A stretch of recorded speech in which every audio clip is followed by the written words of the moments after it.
4 కోట్ల ప్రజల హృదయాలు ఆనందంతో ఉప్పొంగే పర్వదినం ఇది. తెలంగాణ అస్తిత్వానికి ఆత్మగౌరవానికి పట్టాభిషేకం జరిగి దశాబ్ద కాలం పూర్తయింది. రాష్ట్ర సాధన కోసం ప్రాణాలు అర్పించిన అమరులకు ఈ సందర్భంగా నా నివాళులు అర్పిస్తున్నాను.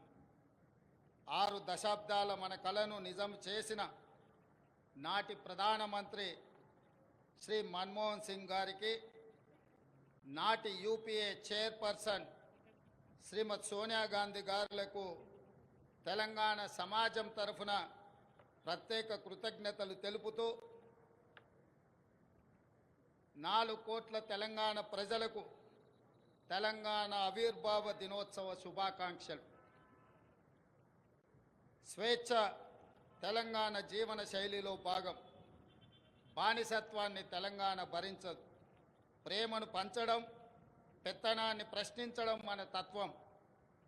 ఆకలినైనా భరిస్తాం కానీ స్వేచ్ఛను హరిస్తే సహించం. దాశరథి చెప్పినట్టు తెలంగాణ అమాయకపు నెరజానే కానీ అన్యాయం జరిగితే తిరగబడే నైజం కూడా మనలో ఉంది. సంక్షేమం ముసుగులో ప్రజాస్వామ్యాన్ని చెరబట్టాలని చూస్తే తెలంగాణ భరించదు. ప్రాంతేతరుడు ద్రోహం చేస్తే పొలిమేరల వరకు తరిమి కొడతాం. ప్రాంతం వాడే ద్రోహం చేస్తే ప్రాణాలతోనే పాతి పెడతాం అన్న కవి కాళోజీ మాటలు అక్షర సత్యాలు.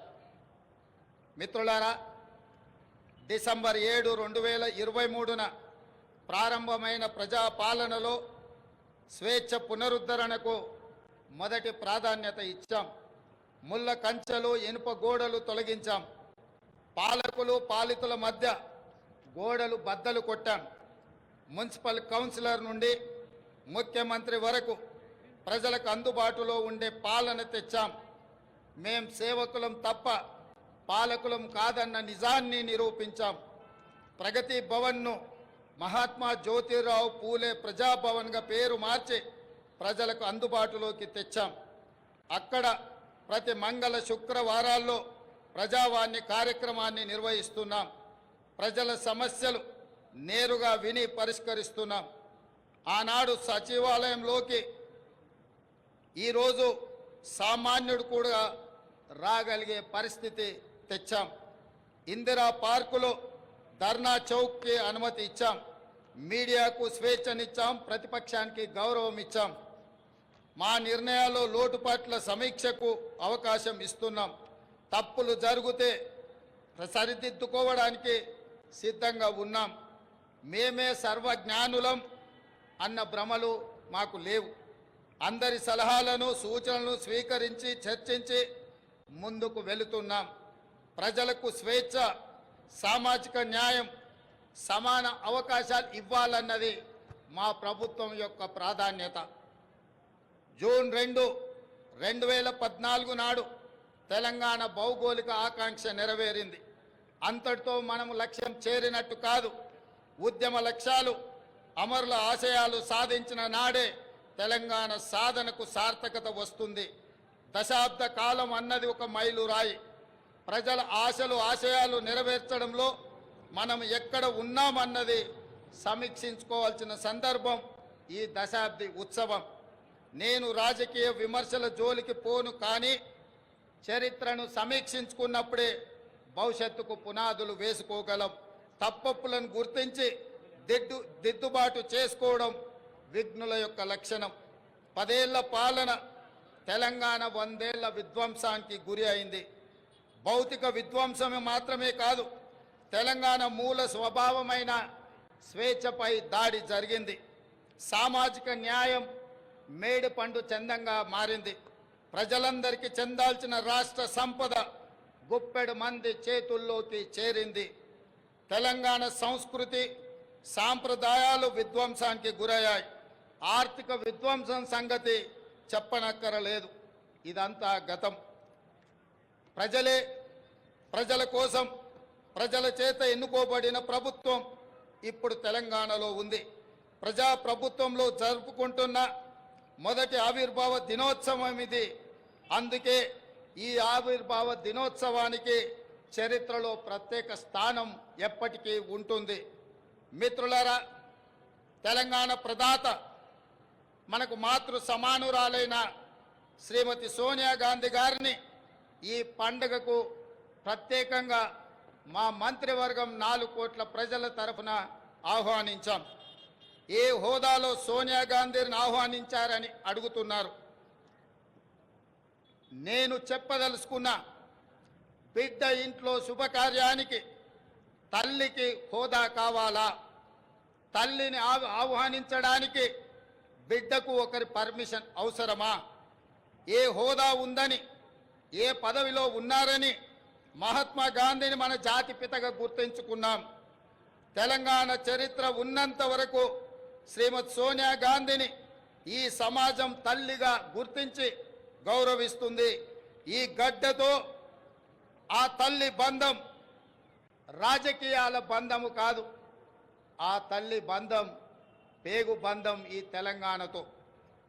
ఈ దశాబ్ది ఉత్సవాల శుభ సందర్భంలో అమరుల ఆశయాలు ప్రజలు కళలు నెరవేర్చే దిశగా ప్రజాప్రభుత్వం కొన్ని కీలక నిర్ణయాలు తీసుకుంది. అందులో ప్రధానంగా సాంస్కృతిక పునరుజ్జీవనం, ఆర్థిక పునరుజ్జీవనం, ఈ రెండు ఇప్పుడు తెలంగాణ భవిష్యత్తు నిర్మాణానికి కీలక అంశాలు. ఈ దిశగా మన ప్రభుత్వం అడుగులు వేస్తుంది. మిత్రులారా, ఏ జాతికైనా తన సంస్కృతే తన అస్తిత్వం. ఆ సంస్కృతిని కాపాడటం ప్రభుత్వాల బాధ్యత.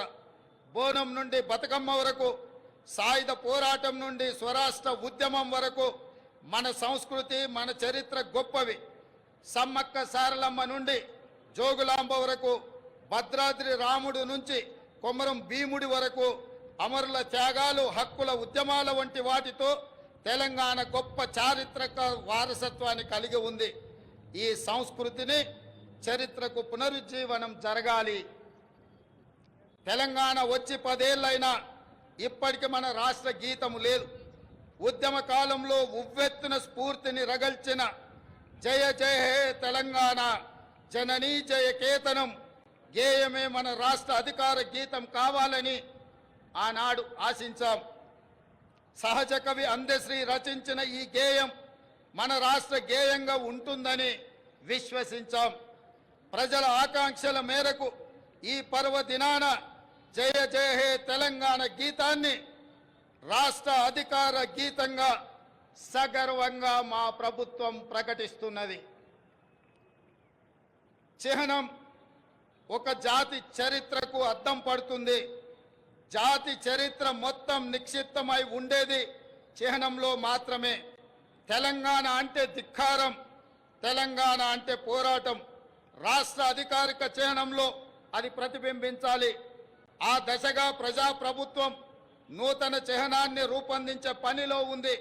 వివిధ వర్గాల నుంచి వచ్చిన సూచనలు, సలహాలు పరిగణలోకి తీసుకొని రాష్ట్ర నూతన చిహ్నాన్ని రూపొందించే పనిలో ఉన్నాం. అదేవిధంగా మిత్రులారా, ఉద్యమ సమయంలో ప్రజలు టీజీ అనే ఇంగ్లీష్ అక్షరాలను తెలంగాణకు సంక్షిప్త అక్షరాలుగా నిర్ధారించారు. యువత తమ గుండెలపై టీజీ అని పచ్చబొట్లుగా పొడిపించుకున్నారు. వారి ఆకాంక్షల మేరకు టీఎస్ స్థానంలో టీజీని పునరుద్ధరిస్తూ ప్రభుత్వం నిర్ణయం తీసుకున్నది. జననీ జన్మభూమిస్య స్వర్గాదపి గరీయసి అంటే జన్మనిచ్చిన తల్లి, జన్మనిచ్చిన భూమి స్వర్గం కంటే గొప్పవని అర్థం. తెలంగాణ తల్లి 4 కోట్ల ప్రజల యొక్క ఆకాంక్ష ప్రతిరూపంగా ఉండాలి. ఆ తల్లిని చూస్తే మన కన్న తల్లి యాదిలోకి రావాలి. సగటు తెలంగాణ గ్రామీణ మహిళా రూపమే తెలంగాణ తల్లి ప్రతిరూపంగా ఉండాలి. తెలంగాణ తల్లి కష్టజీవి, కరుణామూర్తి. ఈ రూపురేఖలతో తెలంగాణ తల్లి రూపానికి పునరుజ్జీవనం జరగాలి. త్వరలో ప్రజల ఆకాంక్షలను ప్రతిబింబించేలా తెలంగాణ తల్లి రూపుదిద్దుకుంటుంది. త్వరలోనే తెలంగాణ రాష్ట్రానికి తెలంగాణ తల్లి యొక్క ప్రతిరూపాన్ని మేము అందించబోతున్నాం. ఈ నిర్ణయాలు ఎవరికి వ్యతిరేకం కాదు. ఒక జాతి ఆకాంక్షలకు ప్రతిరూపం మాత్రమే. అదేవిధంగా మిత్రులారా, తెలంగాణ రాష్ట్ర ఆర్థిక పునరుజ్జీవనం మేము అధికారం చేపట్టే నాటికి రాష్ట్ర ఆర్థిక వ్యవస్థ పూర్తిగా విధ్వంసమైంది. 7 లక్షల కోట్ల రూపాయల అప్పుల ఊబిలో తెలంగాణ కూరుకుపోయింది. శాసనసభలో శ్వేతపత్రము పెట్టి వాస్తవాలు ప్రజల ముందు ఉంచాం. రాష్ట్ర సంపద పెంచి పేదలకు పంచడానికి ఆర్థిక పునరుజ్జీవనం జరగాల్సిన అవసరం ఉందని మా ప్రభుత్వం గుర్తించింది. మా ప్రభుత్వం ఆ దిశగా ప్రయత్నం చేస్తుంది. కఠినమైన ఆర్థిక క్రమశిక్షణ పాటిస్తూనే సంక్షేమం అభివృద్ధిలో రాజీ పడటం లేదు. ప్రభుత్వ ఉద్యోగులు పెన్షన్లకు మొదటి తారీఖునే వేతనాలు ఇవ్వడం జరుగుతుంది. అదేవిధంగా మిత్రులారా, గ్రీన్ తెలంగాణ 2050 స్వల్పకాలిక ఆలోచనలు కాదు, దీర్ఘకాలిక ప్రణాళికలతో భవిష్యత్తుకు పునాదులు వేస్తున్నాం. మొత్తం తెలంగాణకు గ్రీన్ తెలంగాణ 2050 మాస్టర్ ప్లాన్ తయారు చేస్తున్నాం. రాష్ట్రాన్ని 3 జోన్లుగా విభజిస్తున్నాం. హైదరాబాద్ ఔటర్ రింగ్ రోడ్డు పరిధిలో ఉన్న ప్రాంతాన్ని అర్బన్ తెలంగాణగా, ఔటర్ రింగ్ రోడ్డు నుంచి రీజనల్ రింగ్ రోడ్డు మధ్య ప్రాంతాన్ని సబర్బన్ తెలంగాణగా, రీజనల్ రింగ్ రోడ్డు నుండి తెలంగాణ సరిహద్దుల వరకు ఉన్నది గ్రామీణ తెలంగాణగా నిర్ధారించాం. ఈ 3 జోన్లలో ఎక్కడ ఎలాంటి అభివృద్ధి జరగాలి, ఎక్కడ ఏ రకమైన మౌలిక సదుపాయాల కల్పన జరగాలన్నది ఈ మెగా ప్రణాళికలో విస్పష్టంగా తొందరలోనే ప్రకటిస్తాం. హైదరాబాదు నగరానికి ఒకనాడు తలమానికం మూసీ నది. ఈనాడు మూసీ ఒక మురికి కూపంగా తయారవుతే దానిని సుందరీకరించి, మూసీ సుందరీకరణ ద్వారా ఈ హైదరాబాదు నగరాన్ని ప్రపంచ చిత్రపటంలోనే ఒక విశ్వ నగరంగా మార్చడానికి ఈనాడు మా ప్రభుత్వం కార్యాచరణను చేపడుతుంది. మూసీ సుందరీకరణ పథకం ద్వారా పరివాహక ప్రాంతాన్ని ఉపాధి కల్పన జోన్గా తీర్చిదిద్దబోతున్నాం. ఈ పథకానికి ఇప్పటికే 1000 కోట్ల రూపాయలు కేటాయించాం. హైదరాబాద్ బ్రాండ్ ఇమేజ్ని ఈ పథకం మరో స్థాయికి తీసుకెళ్తుందనడంలో సందేహం లేదు. పర్యాటకం, ఆర్థికం, పర్యావరణం ఈ 3 కోణాలు ఇందులో ఉన్నాయి. ఎగువన ఉన్న ఉమ్మడి రంగారెడ్డి, దిగువన ఉన్న ఉమ్మడి నల్గొండ జిల్లాలో సాగునీటి వనరుగా కూడా మూసి ఉపయోగపడుతుంది. ప్రజల అవసరాలకు తగ్గట్టు మెట్రో విస్తరణ ప్రణాళికలను ప్రకటించాం. రీజనల్ రింగ్ రోడ్డు త్వరితగతిన పూర్తికి ప్రయత్నిస్తాం. తక్కువ ఖర్చుతో ఎక్కువ నీరు ఇవ్వగలిగే సాగునీటి ప్రాజెక్టులకు తొలి ప్రాధాన్యత ఇవ్వడం జరుగుతుంది. రాష్ట్ర ఆర్థిక పునరుజ్జీవానికి అవసరమైన అన్ని నిర్ణయాలు తీసుకోవడం జరుగుతుంది. అన్నిటికంటే ముఖ్యంగా మిత్రులారా, ఈనాడు తెలంగాణ రాష్ట్రాన్ని ముఖ్యంగా ఆనాడు ఉద్యమంలో ఉవ్వెత్తున పాల్గొన్న తెలంగాణ యువత ప్రభుత్వాల నిర్లక్ష్యం వల్ల ఈనాడు డ్రగ్స్ మహమ్మారి వైపు, గంజాయి వైపు మళ్ళీ ఈరోజు తెలంగాణ సమాజాన్ని నిర్వీర్యం చేసే కుట్ర జరుగుతుంది. అందుకే తెలంగాణలో డ్రగ్స్ అన్న మాట వినిపించడానికి వీలు లేదని మేము సంకల్పించాం. డ్రగ్స్, గంజాయి విషయంలో ప్రభుత్వం అత్యంత కఠినంగా వ్యవహరిస్తుంది. టీనాప్కి పూర్తి సహకారం, స్వేచ్ఛను ఇస్తున్నాం. అవసరమైన నిధులు ఇస్తున్నాం. డ్రగ్స్ విషయంలో ఎంతటి వారు ఉన్నా వదిలే సమస్య లేదు. ఈ విషయంలో వ్యక్తిగతంగా నేను చాలా పట్టుదలతో ఉన్నాను. మన భవిష్యత్తు, యువత భవిష్యత్తుకు సంబంధించిన ఈ అంశం, అందుకే ఉక్కు పాదంతో అణిచివేయాలని మా ప్రభుత్వం సంకల్పించింది. డ్రగ్స్ ఫ్రీ తెలంగాణ ప్రభుత్వ పరంగానే కాదు, వ్యక్తిగతంగా నేను ఎంతో ప్రాధాన్యతను ఇస్తున్నాను.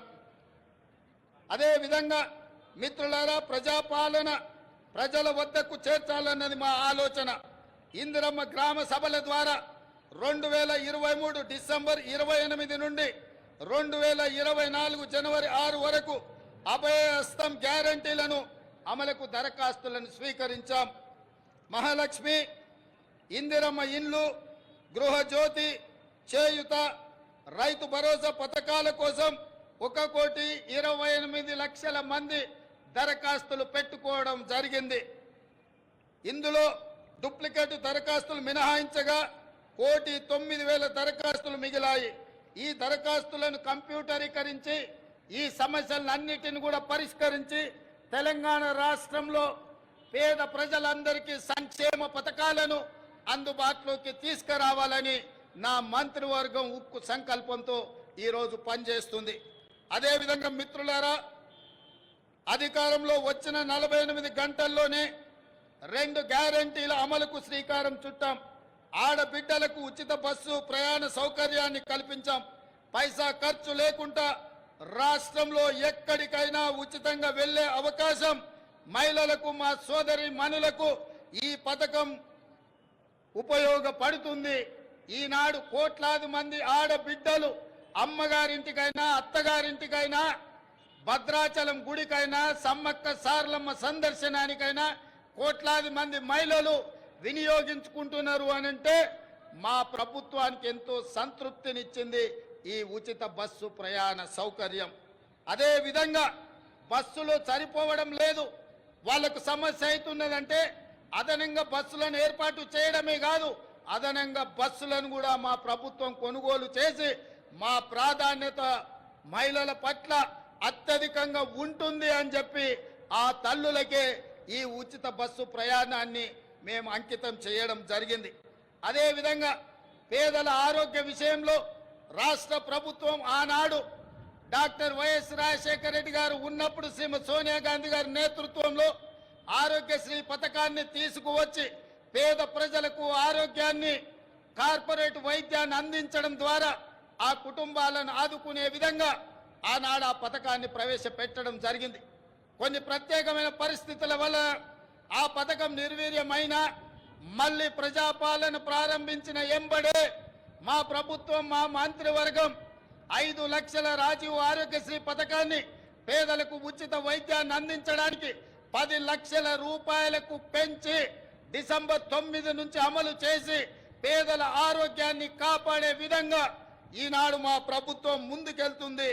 అందుకే ఈరోజు పేదల యొక్క ఆరోగ్యం మా ప్రభుత్వం యొక్క బాధ్యత అని చెప్పి సగర్వంగా నేను తెలియజేస్తున్నాను.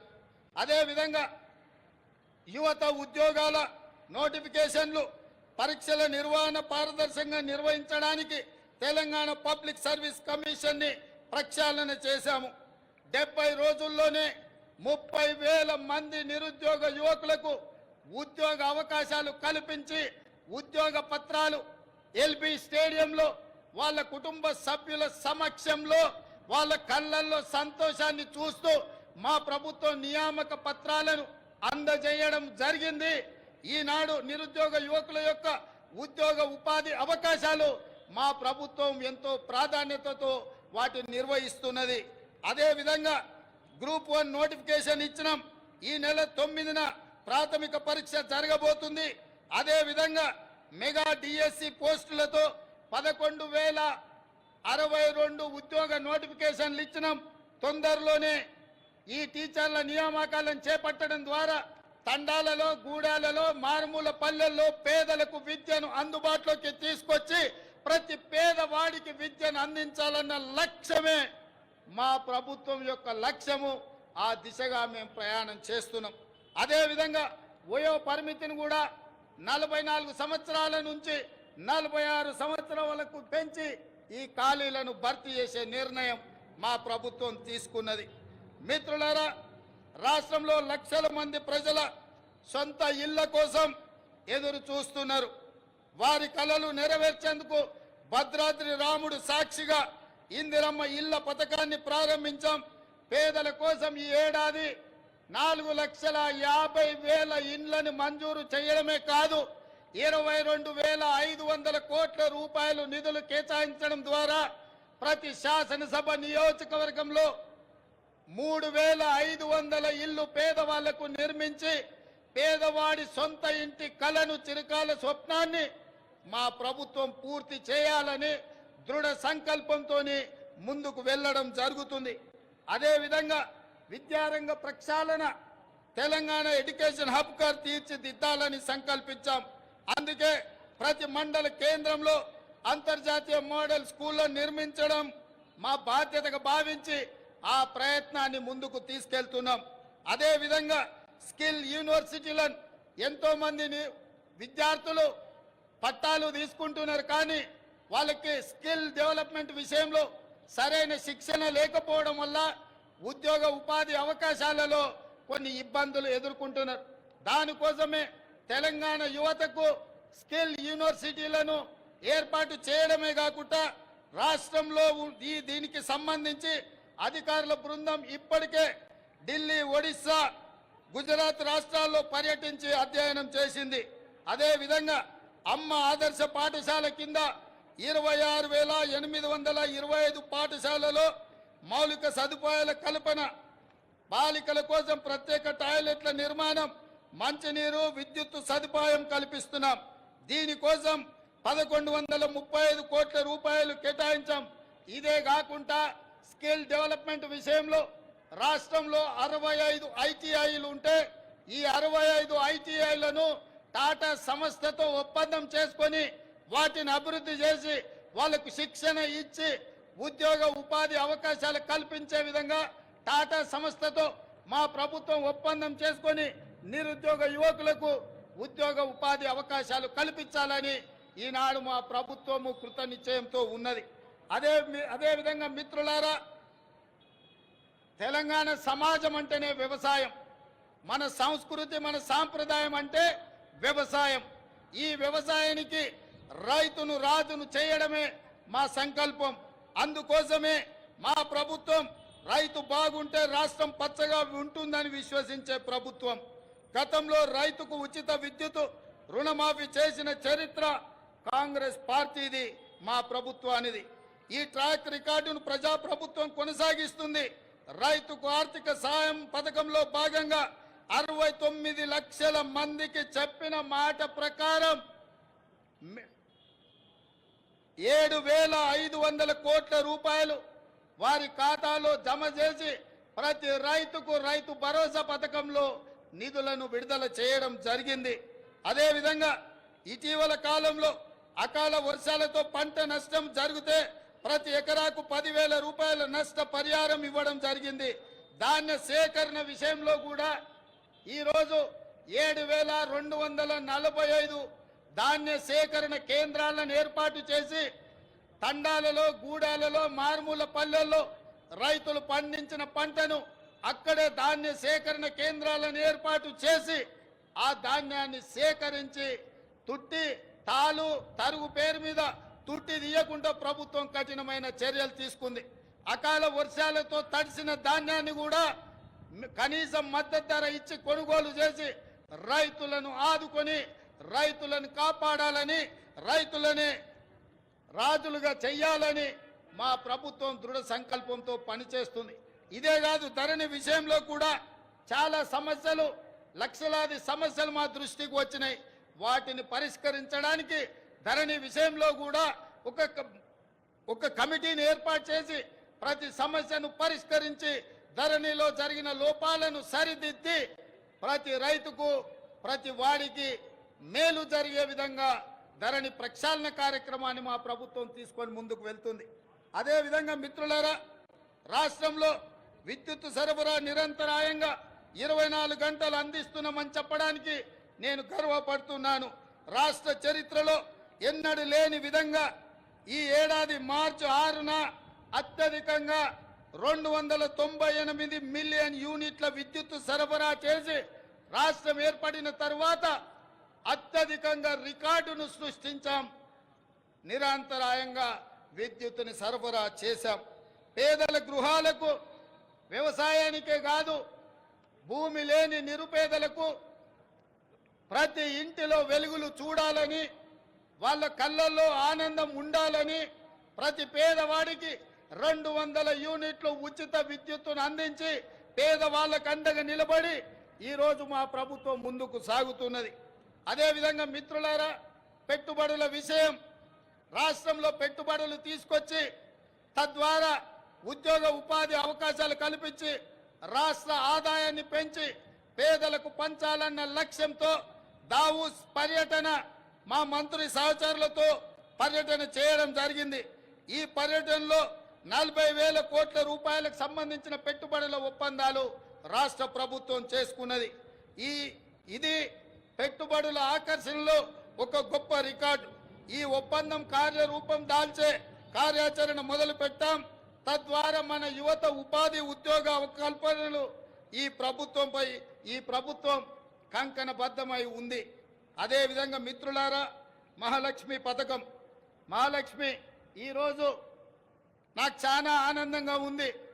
ఈ రాష్ట్ర అవతరణ ఉత్సవాలలో ఈనాడు పర్యటన చేస్తున్నప్పుడు ఇటువైపున అటువైపున వేలాది మంది మా తెలంగాణ ఆడబిడ్డలు ఇక్కడికి వచ్చి మా మహాలక్ష్ములందరూ మా ప్రభుత్వాన్ని ఆశీర్వదించడానికి వాళ్ళందరూ ఇక్కడికి రావడం జరిగింది.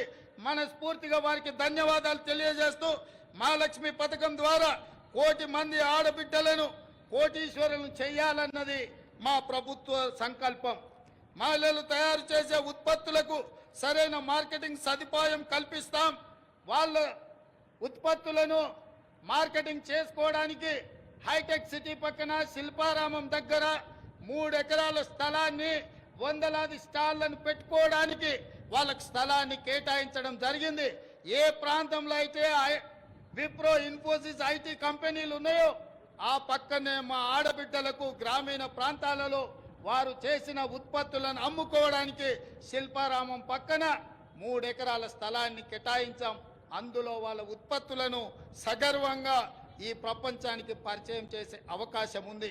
ఆ విధంగా మా ఆడబిడ్డలను పారిశ్రామికవేత్తలను చేసి కోటీశ్వరులుగా మార్చాలనే సంకల్పం మా ప్రభుత్వం తీసుకున్నది. మా ఆడబిడ్డల ఆశీర్వాదం మాకు ఎప్పుడు ఉండాలని నేను వారికి విజ్ఞప్తి చేస్తున్నా. ఇదే కాదు, ఈనాడు వంటలో ఇల్లాలు సంపాదించిన సొమ్ము సిలిండర్కే ఖర్చు అవుతున్నది. కాబట్టి 1,200 రూపాయలు ఉన్న సిలిండర్ను ఈనాడు 500 రూపాయలకి ఆడబిడ్డలకు అందించడం ద్వారా ఆడబిడ్డల కళ్ళల్లో కన్నీళ్లు రావద్దు, ఆ కుటుంబాలు సంతోషంగా ఉండాలి, ఆడబిడ్డలకు అండగా నిలబడాలని 500 రూపాయలకే ఈనాడు మా ప్రభుత్వం సిలిండర్ను అందించడం జరుగుతుంది. అదేవిధంగా మిత్రులారా, తెలంగాణ ముందు పలు సవాళ్లు కూడా ఉన్నాయి. ముఖ్యంగా కృష్ణా గోదావరి జలాల్లో మన వాటా లెక్క తేల్చాల్సిన అవసరం ఉంది. 10 ఏళ్లైనా నీటి పంపకాలు జరగలేదు. కేంద్రంపై ఒత్తిడి తెచ్చి త్వరగా నీటి వాటాలు సాధించుకొని సాగునీటి ప్రణాళికలు సమర్థవంతంగా అమలు చేసుకోవాలన్నది ప్రభుత్వం యొక్క ఆలోచన. హైదరాబాద్ ఉమ్మడి రాజధానికి ఈ రోజుతో కాలం చెల్లింది. ఆంధ్రప్రదేశ్లో ఆస్తుల విభజనకు సంబంధించి ఈ సమస్యలను సాధ్యమైనంత త్వరగా పరిష్కరించుకుంటాం. అదేవిధంగా మిత్రులారా, తెలంగాణ ప్రపంచానికి ఒక దిక్సూచి కావాలి. విశ్వ వేదికపై తెలంగాణ విజయ పతాక సగర్వంగా ఎగరాలి. పల్లె కన్నీరు పెడుతుందో అని ఒకనాడు ఆవేదనతో పాడిన తెలంగాణ పల్లెలు ఇకపై పచ్చని పైరులతో, పాడి పంటలతో, రైతుల ముఖాలలో చిరునవ్వులతో వెలగాలి. ఒకనాడు పొట్ట చేత పట్టుకొని పట్నంకు వచ్చిన యువత రేపటి నాటి ప్రపంచానికి మన సత్తా చాటే శక్తిగా మారాలి. తెలంగాణ ఇతర రాష్ట్రాలతో కాదు, ప్రపంచంతో పోటీ పడుతుందని నిరూపించాలి. మనకు శక్తి ఉంది, మనకు సత్తా ఉంది, తెలివి ఉంది, తెగింపు ఉంది, తాగాల చరిత్ర ఉంది. ఏం తక్కువ తెలంగాణకు? హైదరాబాద్ మన బ్రాండు, ప్రపంచ నెంబర్ 1 బ్రాండ్గా హైదరాబాద్ ఎదగాలి. తెలంగాణను ప్రపంచానికి డెస్టినేషన్గా మార్చాలన్న తపన ఉంది. దీనికి 4 కోట్ల ప్రజల ఆశీస్సులతో పాటు రాజకీయ, పరిపాలన, పత్రిక, న్యాయ, సామాజిక వ్యవస్థల సహకారం కావాలి. ఆ దిశగా ప్రతి ఒక్కరూ ప్రతి క్షణం ఆలోచన చెయ్యాలి. ప్రజాప్రభుత్వానికి మీ సంపూర్ణ సహకారం అందించాలని కోరుతూ ఈ సందర్భంగా ఈ వేదిక మీద నుంచి అధికారిక చరిత్ర పుటలలో ఒక గొప్ప సన్నివేశాన్ని, ఒక గొప్ప నిర్ణయాన్ని ఆనాడు లోక్సభలో ఆమోదింపజేసుకొని ఈనాడు తెలంగాణ రాష్ట్రం ఏర్పడ్డది అనంటే అందులో మొట్టమొదటి త్యాగం, సాహసం శ్రీమతి సోనియా గాంధీ గారు యూపీఏ చైర్పర్సన్గా ఉక్కు సంకల్పంతో ఈ తెలంగాణ రాష్ట్ర ప్రక్రియను వారు ముందుకు తీసుకెళ్లారు. రెండవ బాధ్యత బాబు జగ్జీవన్ రామ్ గారి సుపుత్రిక శ్రీమతి మీరా కుమారి గారు లోక్సభ స్పీకర్గా, మహిళగా, ఒక కన్న తల్లిగా పిల్లలను కోల్పోతే ఆవేదన ఎట్లుంటుందో తెలిసిన అమ్మగా మీరా కుమారి గారు సంపూర్ణమైన సహకారాన్ని అందించి ఆనాడు తెలంగాణ బిల్లును లోక్సభలో ఆమోదించడంలో అత్యంత క్రియాశీలక బాధ్యత వారు పోషించారు. వీరే కాదు, ఆనాటి భారతీయ జనతా పార్టీ నాయకురాలు, ప్రతిపక్ష నాయకురాలుగా శ్రీమతి సుష్మా స్వరాజ్ గారు ఆనాడు లోక్సభలో ప్రతిపక్ష నాయకురాలుగా సంపూర్ణంగా సహకరించి తెలంగాణ బిల్లును ఆమోదింపజేసుకొని రాష్ట్ర ఏర్పాటు ప్రక్రియలో వారు కూడా సంపూర్ణమైన సహకారాన్ని అందించరు. ఈ వేదిక మీదను అందుకే తెలంగాణ నలుమూలల నుంచి తల్లి వచ్చిన వేలాది మంది మా ఆడబిడ్డల సాక్షిగా శ్రీమతి సోనియా గాంధీ గారికి, మీరా కుమారి గారికి, సుష్మా స్వరాజ్ గారికి తెలంగాణ 4 కోట్ల ప్రజల తరఫున వారికి కృతజ్ఞతలు తెలియజేస్తున్న ఈ తెలంగాణ చరిత్ర పుటలలో మీ త్యాగాలు, మీ గొప్ప నిర్ణయం ఎప్పటికీ ఉంటుందని భావిస్తూ మీ అందరి దగ్గర సెలవు తీసుకుంటున్నా. జై తెలంగాణ, జై జై తెలంగాణ. ధన్యవాదాలు మిత్రులారా. Thank you so much, Honorable Chief Minister, sir. Equal opportunities, social justice is the essence of our government.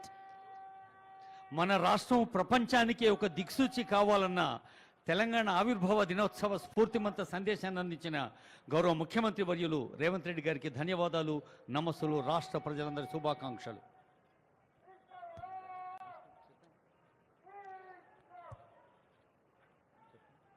ఇప్పుడు ఐపీఎస్ అధికారిని ఆర్టీసీ జాయింట్ డైరెక్టర్ శ్రీమతి అపూర్వారావు గారు పోలీస్ అవార్డ్స్ను ఆహ్వానిస్తారు. గౌరవ ముఖ్యమంత్రి గారు సత్కరిస్తారు. Over to police awards. Awardees of President's Police Medal for Distinguished Services, Independence Day 2021, Sri B. Srinivasa Reddy, Joint Director, ACB.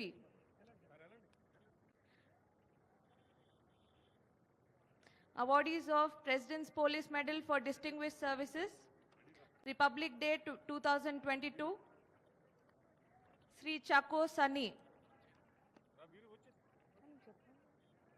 Commandant 8th Battalion, TGSP.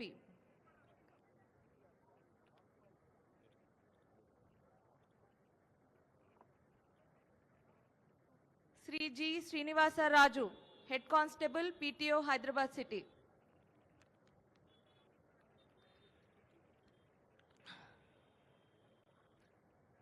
Awardees of President's Police Medal for Meritorious Services, Independence Day 2022,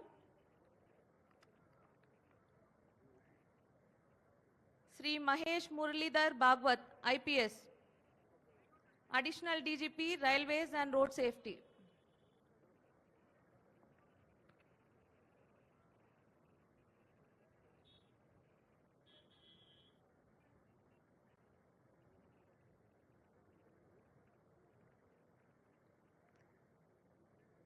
Sri Devender Singh, SP Operations, Telangana Cyber Security Bureau.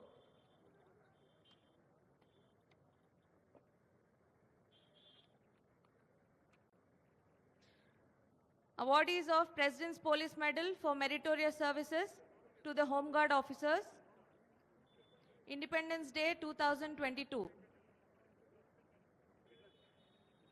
Sri Ashok Reddy, Home Guard, Hyderabad City.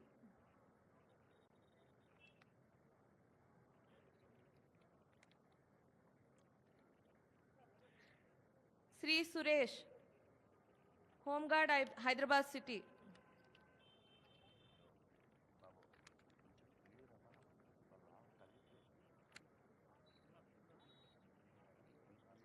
Awardees of Indian Police Medal for Meritorious Services, Independence Day 2021, Sri D. Ramesh, Additional SP Intelligence.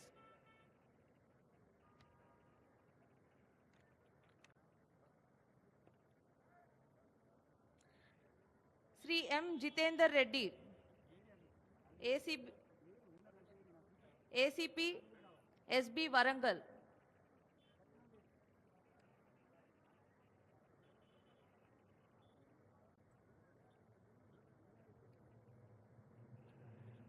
Sri A. Chandrasekhar Reddy. ACP Abbots, Hyderabad City.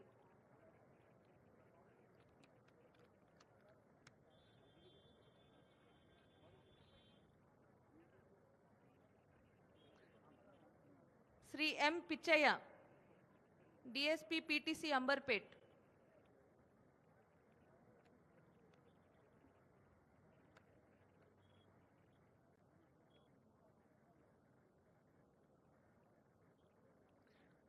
Miss Aruna, wife of late Sri Sampath Kumar Reddy, Assistant Commandant, 1st Battalion, TGSP.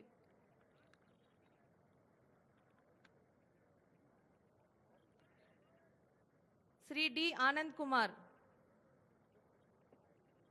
SI Traffic PS, Begumpet.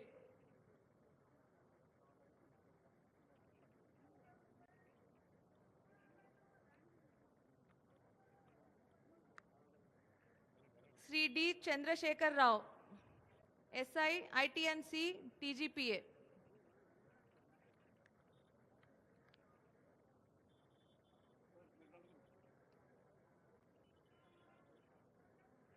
Sri M. Anil Gaud, ASI Alwal PS, Cyberabad.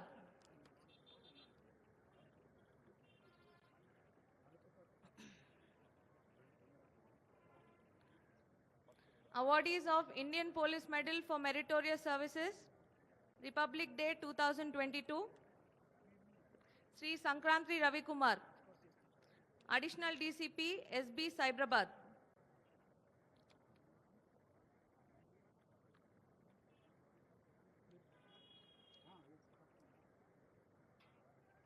Sri P. Shobhan Kumar,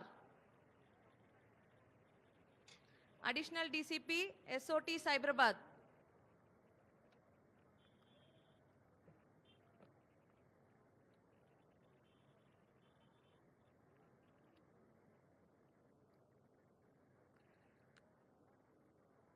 Sri R. Sudarshan, Additional SP TGPA.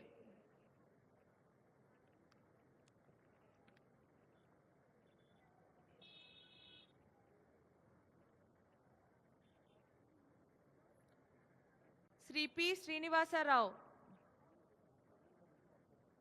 Assistant Commandant, 4th Battalion, TGSP.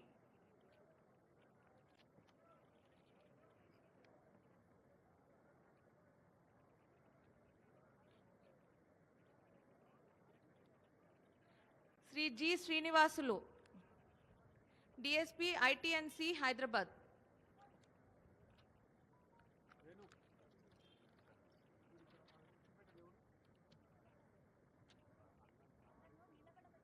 Sri K. M. Kiran Kumar, ACP CCS and DD, Hyderabad City.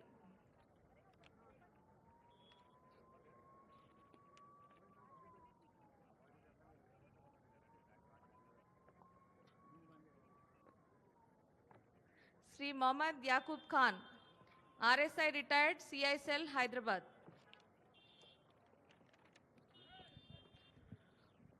ముఖ్యమంత్రి గారి చేతుల మీదుగా award అందుకున్న police అధికారులకు శుభాకాంక్షలతో ఇప్పుడు మీరందరూ చప్పట్లు కొట్టకుండా ఉండలేని సందర్భం. కవాతులో 1st బెటాలియన్ ఫస్ట్ ప్రైజ్ అందుకుంటోంది ముఖ్యమంత్రి గారి చేతుల మీదుగా.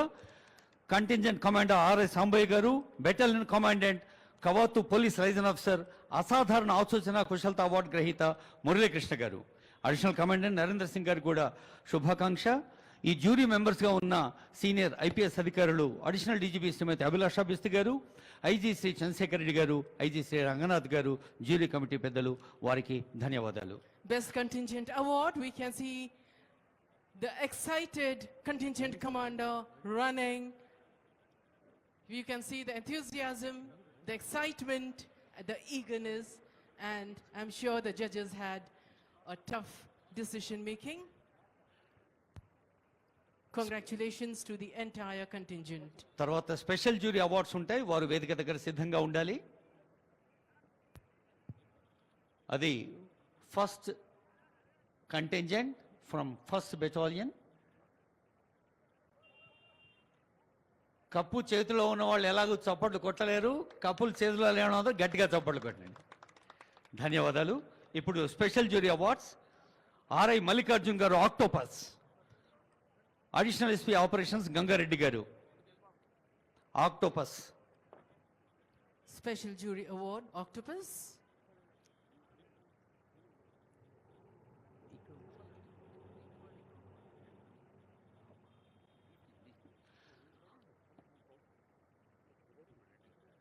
Excited? The perfect salute. Congratulations. Octopus బృందానికి శుభాకాంక్షలతో Mahatma Jyotirao Phule BC welfare association పాఠశాల విద్యార్థి చందు, వారిని మార్గదర్శనం చేస్తున్న పెద్దలు సైదులు గారు. మహాత్మా జ్యోతిరావు పూలే వెనుకబడిన తరగతుల సంక్షేమ రెసిడెన్షియల్ పాఠశాల విద్యా సంస్థల contingent Chandu. There we have Chandu, the youngster. A big round of applause, ladies and gentlemen. Yes, I think they need a big round of applause. Thank you so much. Mahatma Jyotirao ఆశీస్సులు అందుకుంటున్నారు చిరంజీవులు. ఇప్పుడు స్కౌట్స్ అండ్ గైడ్స్ లక్ష్మణ్ గారు, scouts master Parameshwar గారు. Scouts and Guides. That is Bharat Scouts and Guide. Be prepared with the motto. A historic moment which they are going to remember forever. A moment of pride and honor. GHMC DRF Bala Reddy గారు, DSP మంత్రి సుదర్శన్ గారు. DRF taking the trophy, the smile, the brightness and the spark because of happiness can be seen. Congratulations to the entire contingent.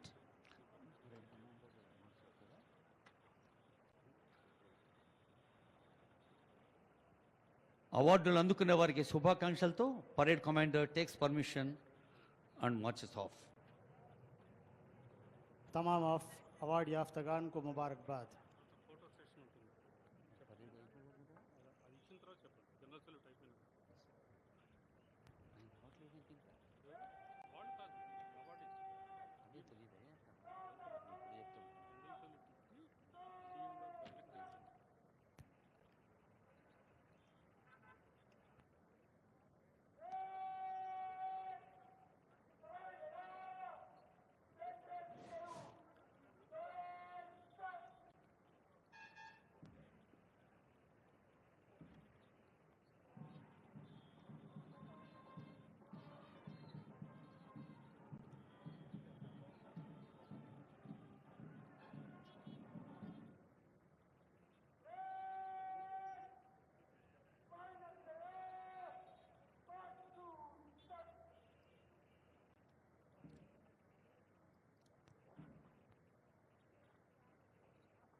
Marching to take permission from our Honorable Chief Minister, Sir, Revanth Reddy, Sir.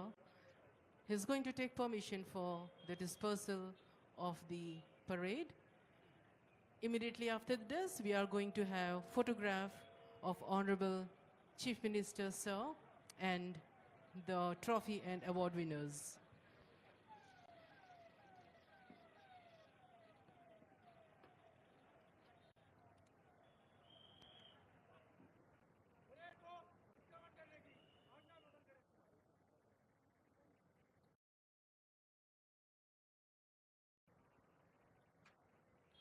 Parade वापसी की इजाज़त तलब करते हुए parade commander.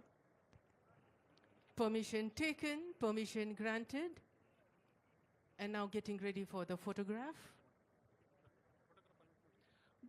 May I now request Honorable CM to join for the photo with awardees, please.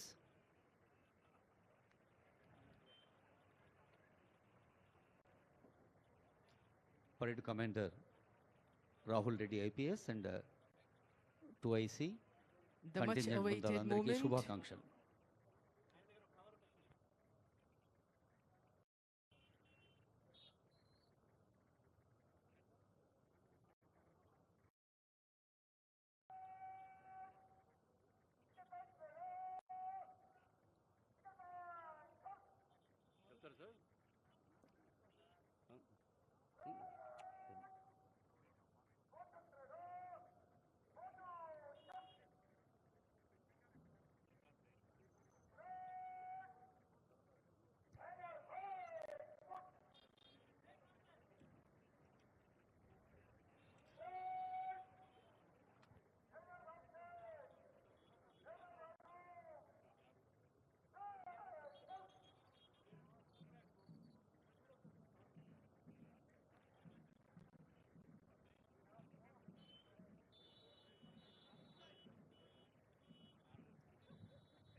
क्या आप जानते हैं हर ठंडी दिखने वाली चीज आइसक्रीम नहीं होती। आइसक्रीम और फ्रोजन डेजर्ट में बहुत फर्क होता है। फ्रोजन डेजर्ट को बनाने के लिए वेजिटेबल ऑयल और वनस्पति का इस्तेमाल किया जाता है और आइसक्रीम को बनाने के लिए रियल मिल्क का इस्तेमाल किया जाता है। रियल मिल्क आइसक्रीम मतलब अमूल आइसक्रीम। क्या आप चाहते हैं कि आपके पार्टी और फंक्शन में आपके मेहमान सिर्फ अमूल आइसक्रीम ही खाएं? या आप एक दुकानदार हैं और आप अपने कस्टमर्स को अमूल आइसक्रीम सेल करना चाहते हैं तो चले आए यूनिड इंटरप्राइजेस, साउथ इंडिया का सबसे बड़ा अमूल आइसक्रीम डिस्ट्रीब्यूटर। 1000 हो या 1 लाख, हम हैं आपकी खिदमत और दावत के लिए हमेशा तैयार। आज ही तशरीफ लाएं यूनिड enterprises, beside lifeline hospital, Chandrayan Gutta, Hyderabad. Germanten super speciality hospital, doctor Mir Jawad Zar Khan, senior experienced orthopaedic surgeon, bone fracture, joint replacement, hip replacement और स्पाइन सर्जरी कामयाबी से अंजाम दे रहे हैं। इसके अलावा neuro surgery, cardiology, gynaecology, dental, general medicine, dialysis और फिजियोथेरेपी जैसे शोबाजात में इंतहाई कामयाबी के साथ वाजबी फीस में इलाज किया जा रहा है। शेयरिंग और प्राइवेट रूम्स, अस्पताल में 24 घंटे MRI, CT scan, 2D digital x-ray, ultrasound, operation theatre, ICU और लैब की सहूलत दस्तयाब है। आपकी उम्मीदों के ऐन मुताबिक Germanten super speciality hospital, pillar number 150, Attapur, Hyderabad.